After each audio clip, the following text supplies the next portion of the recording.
Joe Rogan is in damage control over the Epstein files. When you have a lot of billionaire friends who are weirdos like Elon Musk, obviously you're gonna try to cover up for them. That's a very specific illicit desire to want underage people. How do you even find out that someone's into that? I don't think That's that crazy, the though. majority or anything close to it of the women were technically, I think it was Maybe they were virgins. largely Young. very young, barely legal, so to speak. But and I know that there were cases of underage, but Just most of it girls. was just very, very young, but not like 20-year-old not girls, like 13 18-year-old girls. type thing.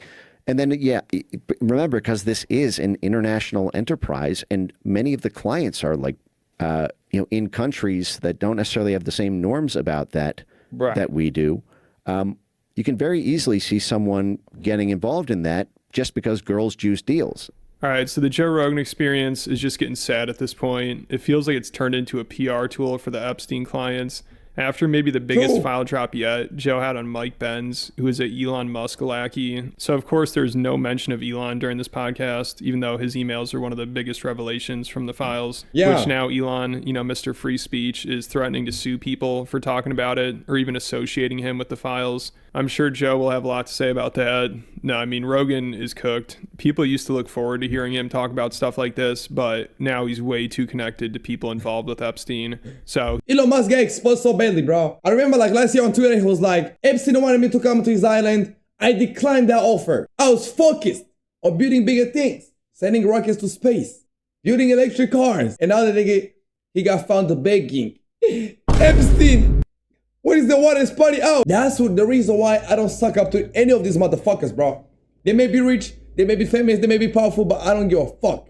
people used to look forward to hearing him talk about stuff like this, but now he's way too connected to people involved with Epstein. So he has to ignore and downplay a lot of the information coming out. Also, a lot of his guests work for or are associated with people in the Epstein files as well. So he rarely hears an unbiased perspective on them. I mean, if he really wanted a good rundown of the recent file drop, he'd have on somebody like CoffeeZilla. Yeah. Like, he's probably done the best reporting on it, and he's impartial. You know, he has no incentive to protect anybody. Yes. So he'd be the best person to hear from. But instead, Joe talked about the recent files with Mike Benz, who's part of the establishment. He worked for the government. He worked under Trump's first administration, and he panders to Elon Musk. So this guy is not an objective source at all when it comes to the Epstein files. And during this podcast, he spent a lot of time trying to downplay, but also almost justify the child sex trafficking allegations and convince people that it wasn't a blackmail operation, which Rogan barely pushed back on.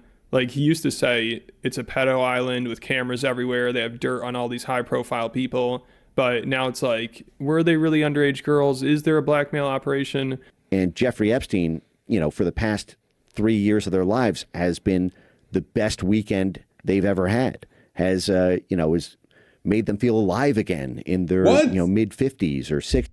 This guy defending Epstein? Yo, this podcast feel like a scripted I Shall Speed stream. Everything's paid, everybody's paid, put in a position, and I Shall Speed got acted some type of way. Joe Rogan is getting pathetic at this point. I'm afraid that if I say no to Jeffrey Epstein on this deal, I'm not going to get an invite to the next party. I'm not going to be able to get laid again with... In the public eye, the narrative is... So Epstein was the guy of getting laid. If he didn't know Epstein, if he didn't go to his party, he could never get laid. How dumb and stupid you gonna be to believe that? Do you know how many people get laid everywhere in the world? Do you know how many? How many went on Epstein to get laid? None. Very small.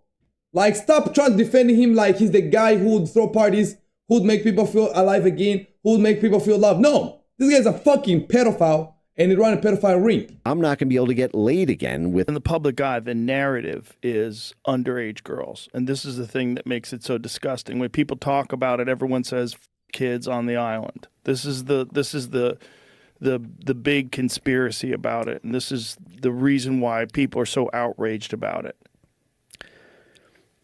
My concern with the runaway train on that is that... it's a massive manhunt for something that it may be true. To me, it's a needle in the haystack. It might be true. Good luck looking for it. It would seem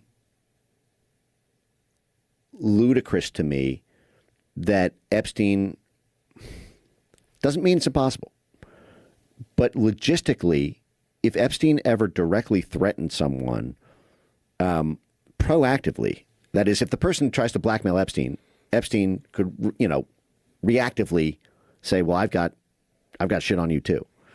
But proactively and really, really do someone in like that, and word gets around that happens, everything he built goes, the whole Rolodex finds out. So it sounds like he's trying to convince This guy is people not, this guy sounded like Patrick Bet-David, bro. Say a whole lot of things, but never made a single point. You know me, I'm a numbers guy, yeah? I grew up in Iran, the Chinese in power, and you know how to go to the military. So when you see someone like Elon, Bezos, Zuckerberg, gotta come put to the side, and you see someone like Donald Trump, and he's the biggest offer. And you know me, I'm a numbers guy. And once he come to the room, everybody else like, oh, Trump, your offer. And I mean, I'm a numbers guy, I calculate the percentage. And my son Dilly, he's 7. And nigga, make a fucking point or stop fucking speaking, nigga. Everything he built goes, the whole Rolodex finds out. So it sounds like he's trying to convince people it's not really worth looking into the underage trafficking and blackmail aspect of the files. But then he'd go on these long-winded monologues about the more important aspects of it, and he'd just be all over the place. Like, he'd be talking about Epstein, then jump to like 10 other topics. And people in the comments are just like, I've never heard someone say so much without saying anything. And Rogan posted a clip of them talking about the Epstein files to the JRE Clips channel. And all the comments are negative, calling Rogan a sellout and saying he's compromised and trying to do damage control. Because there's so much new information from the recent files Everything is scripted like a National Speed stream, I told y'all. release, and it seems like Joe and his guests didn't talk about any of that. And instead his guests tried to convince people that it's not really worth looking into the child trafficking aspect of it. The most heinous part of the files isn't worth looking into. So we used to hear Epstein had compromising tapes and pictures on all these high profile people. His whole house was rigged with cameras, but now Rogan's guest is trying to convince us that there was none of that because word would get out. He tries to say if Epstein told someone he has dirt on them, they'd go running and tell their wife, which just sounds ridiculous. If Epstein told someone he had a video of them molesting a kid, I don't know if they'd want to go tell someone about that, especially their wife. Also, he's like, nobody's even ever claimed they've been blackmailed by Epstein. But again, why the hell would you admit that? Why would you want to tell anybody if you were? And I'm sure a lot of the blackmail is implied. Like, Epstein didn't really have to threaten many people because you just assume if you're at an Epstein party, there's probably video of it. I've never been convinced that the central role of the Epstein young girl, in my view, sidebar of the Epstein money laundering story is that it was for blackmail. And part of this is because the moment Jeffrey Epstein formally, officially threatens somebody with blackmail, and that person tells his wife, and that wife tells her friends, and that gets out to somebody else that knows Jeffrey Epstein's access goes away overnight. That's the sort of thing. Why this nigga talk about Jeffrey access like it's the Jesus access, bro? Oh, you're not gonna be able to talk to Jeffrey Epstein ever again. Nigga talking as if Epstein was a lifeline to people, bro. He's a normal fucking human being who was a pedo and who was working for Mossad. How you tell me that nigga was saying that Israel Prime Minister was in Epstein's house and he went for dinner and they was throwing him the missiles, Israel guy, the defense guy. Like, what the fuck is that? Even a rumor of that spreading, and nobody else is going to want to do business with them. So you think people just assume it's blackmail because that is how you would blackmail someone, especially underage girls? I think it is very possible that there could have been indirect blackmail, meaning Epstein passes it on to an intelligence service, to a corporate espionage client or something. But even then, I mean, imagine, for example, if, like on the Bill Gates thing, like there was Bill Gates gets an email, I have a video of you sleeping with this person. And, or somebody much lower level, the moment they send that to the press, if, in order to, they figure they have nothing to lose. I mean, there's not been anybody in the 7 years that's transpired who said I was personally blackmailed by Jeffrey Epstein. I think because the moment you do that, Nobody comes to your parties anymore. Nobody, you lose all the access. You lose all the deal flow. And it's funny he mentions Bill Gates because that's an example where it looks like Epstein was definitely trying to blackmail him. Like Epstein was trying to hold that prostitution story over his head to get him to do business deals, which was one of the biggest takeaways from the files. So it's weird now he's trying to tell us that there's no blackmail when we basically got proof of it from the recent files. And it's also weird he's trying to convince us that there wasn't much trafficking of underage girls going on, because he also at the same time talks about how the societal norms and laws are different in other countries, so it isn't as frowned upon to be with young girls, like implying that maybe he did traffic young girls, but he was facilitating them to people in other countries where it isn't as big of a deal. Like he compared it to this other company that was working with the US government. It was trafficking underage girls to high profile people in the Middle East. And their defense for it was the government wanted them to help facilitate deals, and this was the best way to go about it. U.S. military and CIA contractor for logistics. I can't stand this bot fuck speaking, bro. I really can't stand him, Chad. I really can't. And institutional support and military assistance on the ground for the U.S. military all over the world. They got in trouble. Oh my God. Basically trafficking underage kids to Middle Eastern sheikhs. And I believe the reason that was alleged by Congress that they did that was to juice the deals with them. That in order to serve your purpose for the U.S. government, to be this outside, plausibly deniable, but extensively infrastructured professional support outfit on the ground, you need the support of the local government. You need the support of the local high-level officials. They need to be happy. And there's several currencies for that. There's financial payoffs, and there's other things they might like parties and young women. Especially in places where, being with the very young female is not illegal. And so I believe their argument was, you... Middle East. Age of consent in Saudi. Let me see. Let me see the age of consent in Saudi Arabia, bro. I'm curious. 18. So what this guy you lying about? This is Dubai. Must be married. There's no age of consent. UAE. This guy be kept, right?